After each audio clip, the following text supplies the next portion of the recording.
De-escalation is becoming more and more important in medical oncology.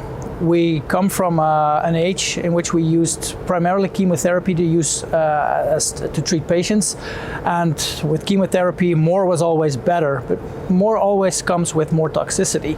So right now, in order to maintain quality of life while still assuring very good outcomes in terms of survival or quality of life, we try to go down with treatment intensity or treatment duration or omission of specific agents in order to release the patients of the burden of treatment. I think the most important part when we talk about de-escalation is creating awareness. And with this regard, ESMO has created a very nice framework on how to approach de-escalation.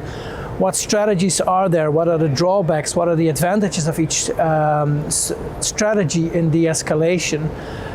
Taking in consideration very good scientific data, such as, what data is there to de-escalate in a specific disease type? How can we improve de-escalation using biomarkers, using imaging? And by creating this awareness, I think more and more oncologists will become aware, more and more researchers will become aware of the importance of de-escalation from a patient's perspective. So I think that's a really major step forward.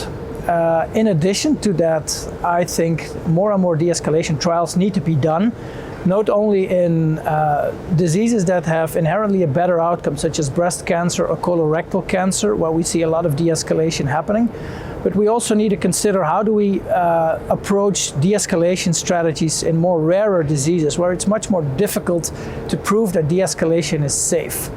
And I think that's really the way forward.